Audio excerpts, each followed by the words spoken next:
Hi hello ನಮಸ್ಕಾರ ವೀಕ್ಷಕ ಬಂಧುಗಳೇ, ಎಲ್ರಿಗೂ ನಮಸ್ಕಾರ. ಬೆಳಿಗ್ಗೆ ಒಂದು ಸುಂದರವಾದ ಪರಿಸರದಲ್ಲಿ ಒಳ್ಳೆ ರುಚಿಯಾದ ತಿಂಡಿ ತಿನ್ನೋದು, ಔಟಿಂಗ್ ಹೋಗೋದು, ಒನ್ ಡೇ ಟ್ರಿಪ್ ಹೋಗೋದು, ರೋಡ್ ಪಕ್ಕ ಈ ಥರ ಬಸ್ಸು ನಿಲ್ಲಿಸ್ಬಿಟ್ಟು ಒಂದು ಒಳ್ಳೆ ನೇಚರಲ್ಲಿ ತಿಂಡಿ ತಿನ್ನೋದು ನಿಜವಾಗ್ಲೂ ತುಂಬ ಸಂತೋಷ ಆಗುತ್ತೆ. ಯಾಕೆ ಅಂತಂದರೆ ಈ ಭಾನುವಾರ ಮೊನ್ನೆ 7ನೇ ತಾರೀಕು ಜುಲೈ ನಾವೆಲ್ಲ ಒನ್ ಡೇ ಟ್ರಿಪ್ ಹೋಗೋಣ ಅಂತೇಳಿ ಡಿಸೈಡ್ ಮಾಡಿದ್ವಿ. ಅದು ಚಿಕ್ಕಬಳ್ಳಾಪುರ ಸುತ್ತಮುತ್ತ ಯಾವ್ಯಾವ ಜಾಗ ಏನೇನು ಅನ್ನೋದು ನೀವು ಆಮೇಲೆ ವಿಡಿಯೋ ನೋಡ್ತಾ ನಿಮಗೆ ಗೊತ್ತಾಗುತ್ತೆ. ಇನ್ನೂ ಮುಂಚೆ ನಿಮ್ಗೆ ಏನಾದರೂ ಗೊತ್ತಿದ್ದರೆ ಕಮೆಂಟ್ ಮಾಡಿ ಕಮೆಂಟ್ ಬಾಕ್ಸಲ್ಲಿ. ಈಗ ನಾವು ಬೆಳಿಗ್ಗೆ ಇಡ್ಲಿ, ಚಟ್ನಿ, ಸಾಗು ಹಾಗೆ ಕೇಸರಿ ಬಾತ್ನ ತಿಂತಾಯಿದ್ದೀವಿ. ಏನಪ್ಪ ಅಂತಂದರೆ ನಾವು ನೆಲಮಂಗಲದಿಂದ ನಮ್ಮ ವಿಪ್ರ ಸೇವಾ ಸಹಾಯ ಸಭಾ ಟ್ರಸ್ಟ್ ಹಾಗೂ ಗಾಯತ್ರಿ ಮಹಿಳಾ ಮಂಡಳಿ ಹಾಗೂ ಅನೇಕ ವಿಪ್ರ ಬಂಧುಗಳೆಲ್ಲರೂ ಸೇರಿ ಒಂದು ದಿನ ಪ್ರವಾಸ ಹೊರಟ್ವಿ. ಬೆಳಗ್ಗೆ 7 ಗಂಟೆಗೆ ನಾವು ನೆಲಮಂಗಲದಿಂದ ಹೊರಟ್ವಿ. ತಿಂಡಿ ತೀರ್ಥಗಳೆಲ್ಲ ನಮ್ಮ ಬಸ್ಸಲ್ಲೇ ಹಾಕ್ಕೊಂಡು ಅಲ್ಲಿಂದ ಹೊರಟ್ವಿ. ನಂದಿ ಬೆಟ್ಟದ ಬುಡಕ್ಕೆ ಬಂದ್ವಿ. ನಂದಿ ಬೆಟ್ಟಕ್ಕೆ ಬಂದು ಒಂದು ನಂದಿ ಬೆಟ್ಟದ ಹತ್ರ ನಿಲ್ಲಿಸಿ ತಿಂಡಿ ತಿಂದ್ವಿ. ಬೆಟ್ಟದ ಮೇಲೆ ಹೋಗಬೇಕು ಅಂತ ತುಂಬ ಆಸೆ ಇತ್ತು. ಅಲ್ಲಿ ಮಂಜು ಅದೆಲ್ಲ ಕವಿದಿರುತ್ತೆ, ಮೋಡ ಬಂದು ಬೆಟ್ಟಕ್ಕೆ ಟಚ್ ಆಗಿರುತ್ತೆ ಅಂತ ಸುಂದರವಾದ ಪರಿಸರ ನೋಡಬೇಕಂತ ನಾವು ತುಂಬ ಆಸೆಯಿಂದ ಹೋದ್ವಿ.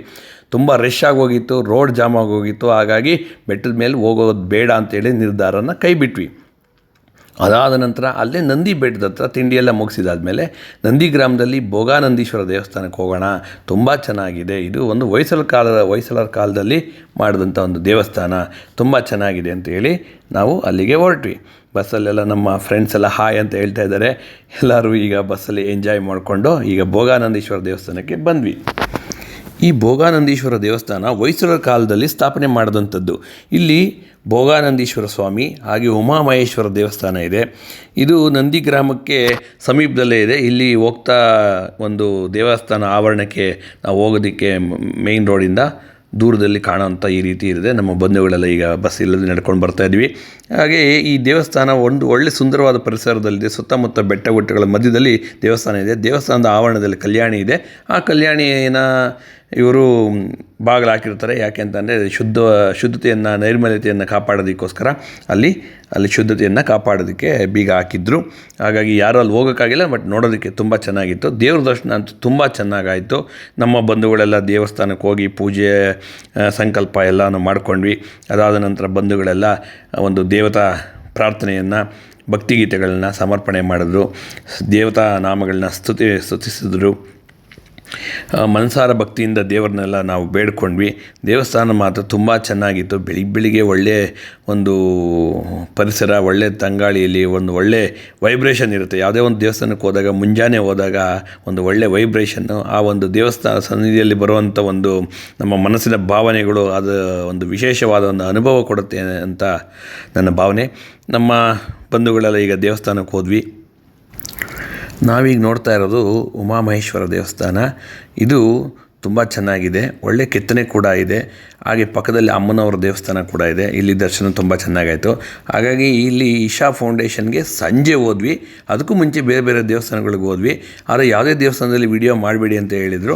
ಆದರೂ ಕೆಲವು ಜಾಗದಲ್ಲಿ ಸಾಧ್ಯವಾದಷ್ಟು ನಾನು ವಿಡಿಯೋಗಳನ್ನ ಮಾಡಿದ್ದೀನಿ. ಅದನ್ನು ನಿಮಗೆಲ್ಲ ತೋರಿಸ್ಬೇಕು ಅಂತ ಒಂದು ಖುಷಿ ನನಗೆ. ಹಾಗಾಗಿ ಈ ಒಂದು ವಾಸ್ತುಶಿಲ್ಪ, ಈ ಒಂದು ಸುಂದರವಾದ ಕೆತ್ತನೆ, ಇದನ್ನೆಲ್ಲ ನೋಡ್ತಾ ಇದ್ದರೆ ಹೊಯ್ಸಳರ ಕಾಲದಲ್ಲಿ ಏನು ನಮ್ಮ ಬೇಲೂರು ಹಳೆಬೀಡುಗಳಲ್ಲಿ ಇದ್ದಂಥದ್ದು ಒಂದು ರೀತಿ, ಆ ರೀತಿಯಲ್ಲಿ ನಾವು ನೋಡಬಹುದು. ಭೋಗಾನಂದೀಶ್ವರ ಹಾಗೂ ಉಮಾಮಹೇಶ್ವರ ಪ್ರಸನ್ನ ಪಾರ್ವತಿ ಪರಮೇಶ್ವರನ್ನು ನಾವು ಈಗ ಸ್ತುತಿ ಮಾಡ್ತಾಯಿದ್ದೀವಿ.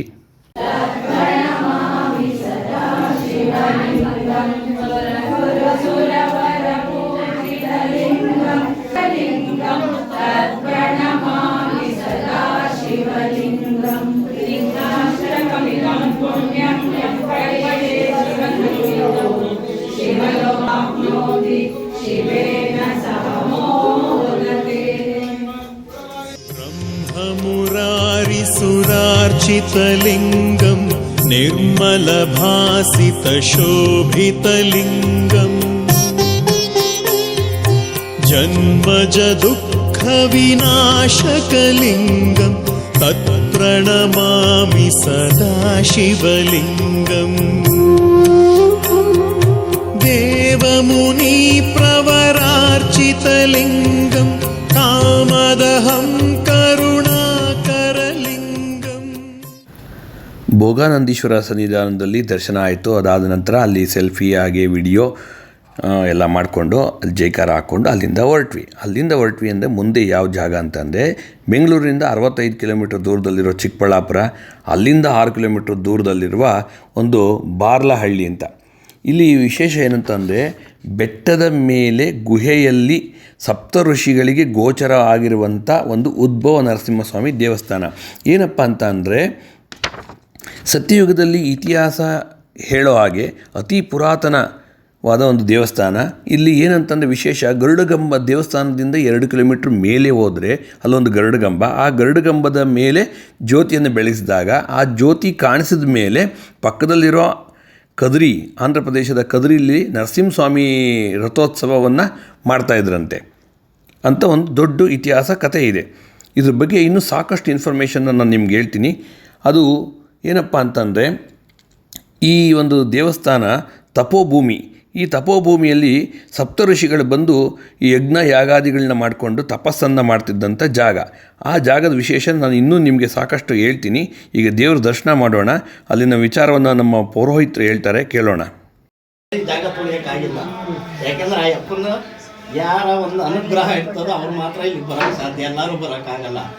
ಈ ಜಾಗ ಎಲ್ಲ ಋಷಿಮುನಿಗಳು, ಸಪ್ತ ಋಷಿಗಳು ಯಜ್ಞ ಯಾಗಾದಿಗಳನ್ನು ಮಾಡ್ಕೊಂಡು ತಪಸ್ ಮಾಡ್ತಾ ಇದ್ದಂಥ ಒಂದು ತಪೋಭೂಮಿ ಇದೆಲ್ಲ ಪೂರ್ತಿ. ಇಲ್ಲಿ ಒಂದು ಋಷಿಮುನಿಗಳು, ಸಪ್ತ ಋಷಿಗಳು ಯಜ್ಞ ಯಾಗಾದಿಗಳನ್ನು ಮಾಡಿಕೊಂಡು ಶ್ರೀಮನ್ನಾರಾಯಣನ ಕುರಿತು ಎಷ್ಟೋ ಯುಗಗಳಿಂದ ತಪಸ್ ಮಾಡ್ತಾ ಇರ್ತಾರಂತೆ. ಸಪ್ತ ಋಷಿಗಳು ಅಂದರೆ ಬೆಟ್ಟದ ಮೇಲೆ 2 ಕಿಲೋಮೀಟರ್ ಮೇಲೆ ಹೋಗಬೇಕು. ಆ ಜಾಗದಲ್ಲಿ ನಾರಾಯಣನು ನಾರಸಿಂಹನ ಅವತಾರ ಎತ್ತಿ ಹಿರಣ್ಯಕಶಿಪನ ಸಂಹಾರ ಮಾಡಿದ್ದಾದ್ಮೇಲೆ ನಾರಸಿಂಹನ ರೂಪದಲ್ಲೇ ದರ್ಶನ ಕೊಡ್ತಾರಂತೆ ಸಪ್ತ ಋಷಿಗಳಿಗೆ.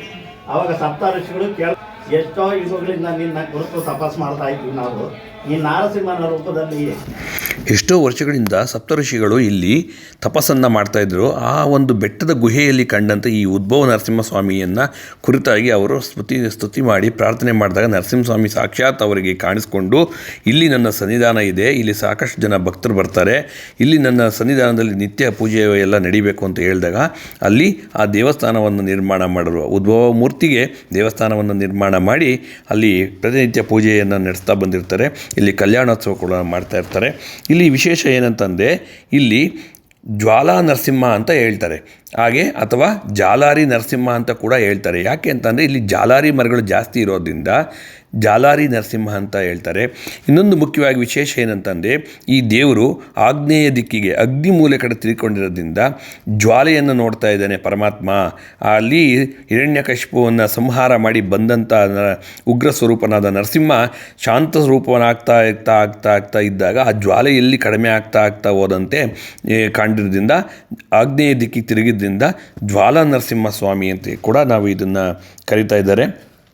ಇದು ತುಂಬ ಪುರಾತನವಾಗಿದ್ದು ಸಾಕಷ್ಟು ಜನ ತಮ್ಮ ಬೇಡದ ಇಷ್ಟಾರ್ಥಗಳನ್ನು ಕೇಳಿಕೊಂಡು ಈ ದೇವಸ್ಥಾನಕ್ಕೆ ಬಂದು ಪುನೀತರಾಗಿದ್ದಾರೆ. ಇದಾದ ನಂತರ ಆ ನರಸಿಂಹಸ್ವಾಮಿ ದೇವಸ್ಥಾನವನ್ನು ನಾವು ನೋಡಿದ್ವಿ. ಅದು ಈಶಾ ಫೌಂಡೇಶನ್ಗೆ ಸ್ವಲ್ಪ ಹತ್ತಿರದಲ್ಲಿ ಪಕ್ಕದಲ್ಲೇ ಇದೆ. ಆದರೂ ನಾವು ಇನ್ನೊಂದು ಮುಖ್ಯವಾದ ಸ್ಥಳ ನೋಡಿಕೊಂಡು ಈಶಾ ಫೌಂಡೇಶನ್ಗೆ ಸಂಜೆ ಹೋಗೋಣ ಅಂತೇಳಿ ಪ್ಲ್ಯಾನ್ ಮಾಡಿಕೊಂಡು ನಾವು ಬಂದ್ವಿ. ಅದು ಯಾವುದಪ್ಪ ಅಂತ ಅಂದರೆ ಶ್ರೀ ರಂಗಸ್ಥಳ ಅಂತ. ಈ ರಂಗಸ್ಥಳ ಏನಿದೆಯಲ್ಲ ಇದು ತುಂಬ ವಿಶೇಷವಾದ ಒಂದು ಜಾಗ. ಈ ದೇವಸ್ಥಾನದ ಗೋಪುರ ಸುಮಾರು 108 ಅಡಿ ಎತ್ತರದಲ್ಲಿದೆ. ಇದು ಶ್ರೀ ರಂಗನಾಥ ಸ್ವಾಮಿ, ಶ್ರೀದೇವಿ ಭೂದೇವಿ ಸಮೇತ ಶ್ರೀ ರಂಗನಾಥ ಸ್ವಾಮಿ ದೇವಸ್ಥಾನ ಇದೆ. ಮಹಾಲಕ್ಷ್ಮಿ ಅಮ್ಮನವರ ಸನ್ನಿಧಾನ ಇದೆ, ಗಣೇಶನ ದೇವಸ್ಥಾನ ಇದೆ. ಅವರ ಒಳಗಡೆ ರಂಗನಾಥ ಸ್ವಾಮಿ ಮಲ್ಕೊಂಡಿರೋ ರೀತಿಯಲ್ಲಿ ಇದೆ. ಈ ರಂಗನಾಥ ಸ್ವಾಮಿಯ ದೇವಸ್ಥಾನಕ್ಕೆ ಪ್ರತಿ ಸಂಕ್ರಾಂತಿಯ ದಿನ ದೇವಸ್ಥಾನದ ಒಂದು ಕಿಟಕಿಯಿಂದ ರಂಗನಾಥ ಸ್ವಾಮಿ ಪಾದಕ್ಕೆ ಸೂರ್ಯನ ಕಿರಣಗಳು ಬೆಳಕು ಪ್ರವೇಶಿಸುತ್ತೆ. ಬೇರೆ ದಿವಸದಲ್ಲಿ ಯಾವತ್ತೂ ಇಲ್ಲ, ಅವತ್ತಿನ ದಿವಸ ಮಾತ್ರ ಈ ಒಂದು ದಿವ್ಯ ಪವಾಡ, ದಿವ್ಯ ಸದೃಶ್ಯಗಳನ್ನ ನಾವು ನೋಡ್ಬೋದು. ಈ ದೇವಸ್ಥಾನ ಇದು ಚೋಳರ ಕಾಲದಲ್ಲಿ ಮಾಡಿದಂಥ ದೇವಸ್ಥಾನ, ತುಂಬ ದೊಡ್ಡ ದೇವಸ್ಥಾನ. ಪ್ರತಿನಿತ್ಯ ಪೂಜೆಯೆಲ್ಲ ತುಂಬ ಚೆನ್ನಾಗಿ ಮಾಡ್ತಾರೆ. ದೇವರ ಒಂದು ಗರ್ಭಗುಡಿಯಲ್ಲಿ ದೀಪದ ಅಲಂಕಾರದಲ್ಲೇ ದೇವರನ್ನ ನಾವು ನೋಡೋದು, ಯಾವುದೇ ರೀತಿ ಲೈಟ್ ಹಾಕಿ ಅಲ್ಲಿ ಇದು ಮಾಡೋದಿಲ್ಲ. ಮಂಗಳಾರತಿ, ಪೂಜೆ, ಪುನಸ್ಕಾರ, ಅರ್ಚನೆ ಎಲ್ಲವೂ ಕೂಡ ಪ್ರತಿನಿತ್ಯ ಬಹು ವಿಜೃಂಭಣೆಯಿಂದ ಅಲ್ಲಿ ನಡೆಸ್ತಾ ಬಂದಿರ್ತಾರೆ. ಇದು ಕೂಡ ಬೆಟ್ಟಗುಟ್ಟ ತಪ್ಪಲಿನಲ್ಲಿ ಒಂದು ಸುಂದರ ಪ್ರಕೃತಿಯಲ್ಲಿ ಇರುವಂಥ ದೇವಸ್ಥಾನ. ದೇವರ ದರ್ಶನವನ್ನು ಮಾಡಿದ್ವಿ. ಅದಾದಮೇಲೆ ಒಂದು ಗ್ರೂಪ್ ಫೋಟೋ ವಿಡಿಯೋ ಎಲ್ಲ ಮಾಡ್ಕೊಂಡ್ವಿ. ಅದಾದ ನಂತರ ಸ್ವಲ್ಪ ಹೊಟ್ಟೆ ಹಸಿತಾಯಿತು. ಅಷ್ಟೊತ್ತು ಕಾಲೇ ಮಧ್ಯಾಹ್ನ 12:30 ಸಮಯ ದಾಟಿತ್ತು. ಹಾಗೆ ಎಲ್ಲರೂ ಕಬ್ಬಿನ ಹಾಲು ಕುಡಿಯೋಣ, ಹಾಗೆ ಇಲ್ಲಿ ಚಿರುಮುರಿ ಇದೆ, ಚಿರುಮುರಿ ತಿನ್ನೋಣ ಅಂತ ಹೇಳ್ಕೊಂಡು ಮಾತಾಡಿಕೊಂಡು ಚಿರುಮುರಿ ಎಲ್ಲ ತಿಂದ್ಕೊಂಡು ಅಲ್ಲಿಂದ ಎಂಜಾಯ್ ಮಾಡಿಕೊಂಡು ಮುಂದಿನ ಜಾಗಕ್ಕೆ ಹೋದ್ವಿ. ಮುಂದಿನ ಜಾಗಕ್ಕೆ ಬಂದು ಬಸ್ ಇಳಿತಾ ಇದ್ದೀವಿ. ಈ ಜಾಗ ಯಾವುದು ಅಂದ್ಕೊಂಡ್ರಿ? ನಿಮಗೇನಾದರೂ ಗೊತ್ತಿದ್ದರೆ ಕಮೆಂಟ್ ಮಾಡಿ. ಇದು ಚಿಕ್ಕಬಳ್ಳಾಪುರದ ಸಮೀಪ ಅಂದರೆ ಮಂಚೇನಹಳ್ಳಿ ಹತ್ತಿರ ಇರುವಂಥ, ಮಂಚೇನಹಳ್ಳಿ ಡ್ಯಾಮ್ ಹತ್ತಿರದಲ್ಲಿರುವಂಥ ಶ್ರೀ ಲಕ್ಷ್ಮೀ ವೆಂಕಟೇಶ್ವರ ಹಾಗೆ ಪಿನಾಕಿನೇಶ್ವರ ದೇವಸ್ಥಾನ. ಇದು ಉತ್ತರ ಪಿನಾಕಿನಿ ನದಿಯ ತಟದಲ್ಲಿದೆ ದೇವಸ್ಥಾನ. ಈ ಮಂಚೇನಹಳ್ಳಿ ಡ್ಯಾಮ್ ಅಂತ ಏನು ಹೇಳ್ತೀವಿ, ಅದು ನಂದಿ ಬೆಟ್ಟದಲ್ಲಿ ಉಗಮ ಸ್ಥಾನ. ಆ ಒಂದು ಉಗಮ ಸ್ಥಾನದಲ್ಲಿ ಹುಟ್ಟಿ ಬಂದಂಥ ಈ ಉತ್ತರ ಪಿನಾಕಿ ನದಿ ಉತ್ತರ ಭಾಗಕ್ಕೂ ಹರಿಯುತ್ತೆ, ಆಂಧ್ರ ಪ್ರದೇಶಕ್ಕೂ ಹರಿಯುತ್ತೆ, ಕರ್ನಾಟಕದ ಹೊಸಕೋಟೆ ಭಾಗಕ್ಕೂ ಹರ್ಕೊಂಡು ಹೋಗುತ್ತೆ ಅಂತ ನಾವು ಹೇಳ್ತಾರೆ. ಈ ಒಂದು ದೇವಸ್ಥಾನ ತುಂಬ ಪ್ರಸಿದ್ಧವಾದದ್ದು. ಇದು ಚೋಳರ ಕಾಲದಲ್ಲಿ ಇದ್ದಂಥದ್ದು. 2017ರಲ್ಲಿ ಜೀರ್ಣೋದ್ಧಾರವನ್ನು ಮಾಡಿದ್ರು. ಈ ಲಕ್ಷ್ಮೀ ವೆಂಕಟೇಶ್ವರ ದೇವಸ್ಥಾನ ತುಂಬ ಚೆನ್ನಾಗಿದೆ. ಅದರ ಪಕ್ಕದಲ್ಲೇ ಪಿನಾಕಿನೇಶ್ವರ, ಅನ್ನಪೂರ್ಣೇಶ್ವರಿ, ವಿಘ್ನೇಶ್ವರ ಸ್ವಾಮಿಯ ಒಂದು ಸನ್ನಿಧಾನ ಇದೆ. ಆ ದೇವಸ್ಥಾನ ಹತ್ರ ತುಂಬ ರಮಣೀಯವಾದಂಥ ಒಂದು ದೃಶ್ಯ ಇತ್ತು. ಇದು ನಾವು ಕಾಣ್ತಾ ಇರುವಂಥದ್ದು ನದಿ, ಉತ್ತರ ಪಿನಾಕಿನಿ ನದಿ. ಈ ದೇವಸ್ಥಾನ ಈ ಕೆರೆ ಏರಿಯ ರೀತಿಯಲ್ಲಿ ನಾವು ನೋಡೋದಕ್ಕೆ ಇದೆ. ಇದ್ರ ಮೇಲೆ ಹತ್ತೋದಕ್ಕೆ ಅಷ್ಟೇ ಸ್ವಲ್ಪ ಕಷ್ಟ ಕೂಡ ಆಗುತ್ತೆ, ಯಾವುದೇ ರೀತಿ ಮೆಟ್ಲಿಲ್ಲ. ಈ ಡ್ಯಾಮು ಇನ್ನೇನು ತುಂಬಿದೆ, ಭರ್ತಿಯಾಗಿದೆ. ಇನ್ನೊಂದು ಅಡಿ ನೀರು ಬಂದರೆ ಇದು ಜಲಾಶಯದ ರೀತಿ ಆಚೆ ಹರಿದು ಹೋಗುತ್ತೆ. ನೋಡೋದಕ್ಕೆ ತುಂಬ ಚೆನ್ನಾಗಿತ್ತು. ಈ ಜಾಗದಲ್ಲೇ ನಾವು ಊಟೋಪಚಾರಗಳನ್ನು ಮುಗಿಸ್ಕೊಂಡ್ವಿ. ಆ ಒಂದು ಸುಂದರವಾದ ಪರಿಸರದಲ್ಲಿ ಊಟೋಪಚಾರ ಮಾಡೋದು, ದೇವತಾ ಸನ್ನಿಧಾನದಲ್ಲಿ ಕೂತ್ಕೊಂಡು ಊಟ ಮಾಡೋದು, ಅದು ಅನ್ನ ತಿಳಿಸಾರಾಗಿದ್ದು ಕೂಡ ಪ್ರಸಾದಕ್ಕೆ ಬಹಳ ಮಹತ್ವ ಇದೆ. ಇದಾದ ನಂತರ ನಾವು ಇನ್ನೊಂದು ಜಾಗಕ್ಕೆ ಹೋದ್ವಿ. ಅದು ಯಾವುದಪ್ಪ ಅಂತಂದರೆ ಪಾಪಾಗ್ನಿ ಅಂತ. ಈ ಪಾಪಾಗ್ನಿ ಒಂದು ವಿಶೇಷತೆ ಏನಂತಂದರೆ, ಇಲ್ಲಿ ವಿಶ್ವಕರ್ಮ ಗುರುಗಳು ಹಾಗೆ ಅವರ ಶಿಷ್ಯರಾದಂಥ ಶ್ರೀ ಬ್ರಹ್ಮೇಂದ್ರ ಮಹಾಗುರುಗಳು ಒಂದು ದಿವ್ಯ ಸಾನ್ನಿಧ್ಯ ಇದೆ. ಅವರು ಇಲ್ಲಿ ಐಕ್ಯರಾಗಿದ್ದಾರೆ. ಇಲ್ಲಿ ಪ್ರಮುಖವಾಗಿ ಕಾಶಿ ವಿಶ್ವನಾಥ ದೇವಸ್ಥಾನವನ್ನು ಪ್ರತಿಷ್ಠಾಪನೆ ಮಾಡಲಾಗಿದೆ. ಇದು ಕೂಡ ಹಳೆಯ ದೇವಸ್ಥಾನ, ತುಂಬ ಚೆನ್ನಾಗಿದೆ. ಇದನ್ನೆಲ್ಲ ಜೀರ್ಣೋದ್ಧಾರ ಮಾಡ್ಕೊಂಡು ಬಂದಿದ್ದಾರೆ. ಹಾಗೆ ಪಕ್ಕದಲ್ಲಿ ಅನ್ನಪೂರ್ಣೇಶ್ವರಿ ದೇವಸ್ಥಾನ. ಇಲ್ಲಿ ತುಂಬ ವಿಶೇಷ ಏನಂತಂದರೆ, ನವಗ್ರಹಗಳು ಸಾಮಾನ್ಯವಾಗಿ ಒಬ್ಬೊಬ್ಬರು ಇರ್ತಾರೆ. ಇಲ್ಲಿ ನವಗ್ರಹಗಳು ಸತಿಪತಿ ಸಮೇತರಾಗಿರುವಂಥ ದೇವಸ್ಥಾನ. ಈ ದೇವಸ್ಥಾನದ ಹೊರಭಾಗದಲ್ಲಿ ಮಳೆ ಬರ್ತಾಯಿತ್ತು. ಮೋಡ ಬಂದು ಆ ಬೆಟ್ಟ ಗುಟ್ಟಗಳಿಗೆ ಸುಂದರವಾದ ಪರಿಸರಕ್ಕೆ ಒಂದು ತಾಗಿಕೊಂಡಂತೆ ಇತ್ತು. ಅದನ್ನು ನೋಡೋದಕ್ಕೆ ತುಂಬ ಚೆನ್ನಾಗಿರುತ್ತೆ. ನಾವು ಈ ಫೋಟೋದಲ್ಲಿ ವಿಡಿಯೋದಲ್ಲಿ ಏನು ನೋಡಿದ್ರೂ ಲೈವಾಗಿ ನೋಡಿದ್ರೆ ತುಂಬ ಚೆನ್ನಾಗಿರುತ್ತೆ. ಮನಸ್ಸಿಗೆ ಎಷ್ಟೋ ನೆಮ್ಮದಿ, ಖುಷಿ, ಸಂತೋಷ ಕೂಡ ಆಗುತ್ತೆ. ಈ ಒಂದು ಪಾಪಾಗ್ನಿಯನ್ನು ನೋಡಿದ್ವಿ.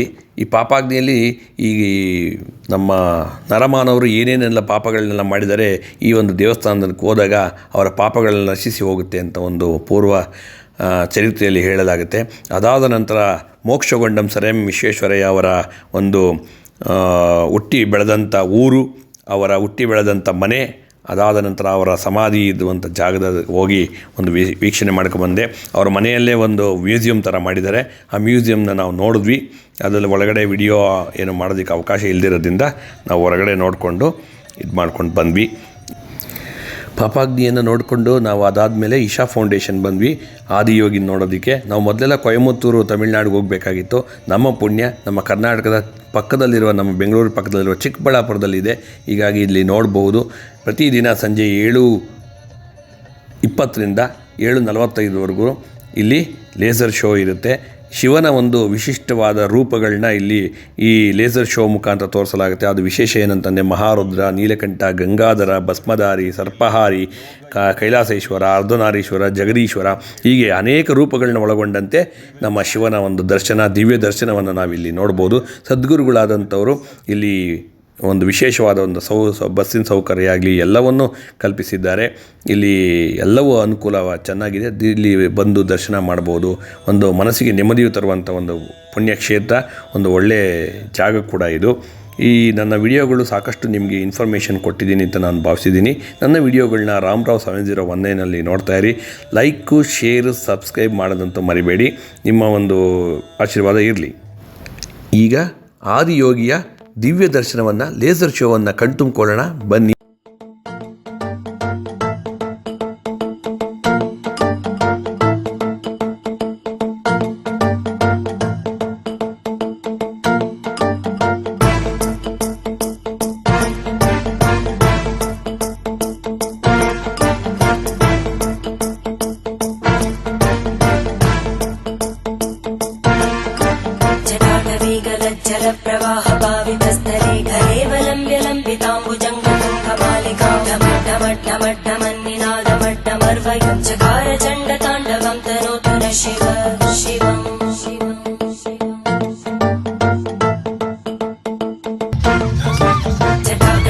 ಸಂಭ್ರಮ ವಿರೋಲವೀಚಿ ವಲ್ಲರಿ ವಿರಾಜಮಾನ ಜ್ವಲಲ್ಲಲಾಟ ಪಟ್ಟ ಭಾವಕ್ಕೆ ಕಿಶೋರ ಚಂದ್ರಶೇಖರೇ ರತಿ ಪ್ರದಕ್ಷಿಣ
शिवं भजाम्यहं सदा शिवं भजाम्यहम् ॐ नमः शिवाय।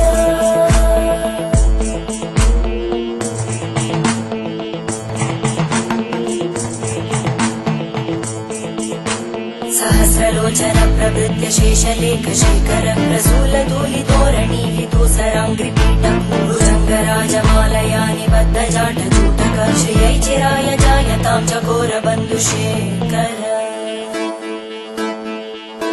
ललाटजल्वरज्वलद्धनञ्जय स्फुलिङ्गभाविगीतपञ्चसायकं नमन्निलिम्पनायकं सुधामयूखलेखया विराजमानशेखरं महाकपालि सम्पदे शिरोजटानमस्कुता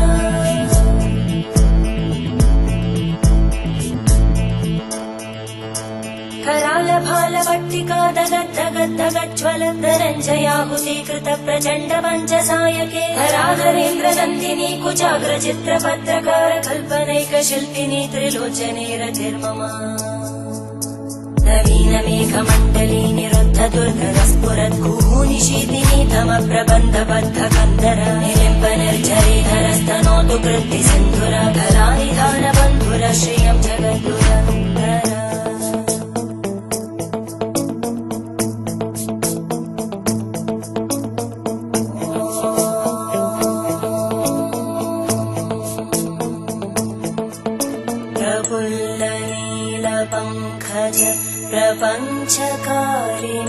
प्रपञ्चकारिमप्रभावलं विकण्टकन्दली रुचिप्रबद्धकन्दरं स्मरच्चिदं पुरच्चिदं भवच्चिदं मखच्चिदं गजच्चिदान्धकच्चिदं तमन्तकच्चिदं भजे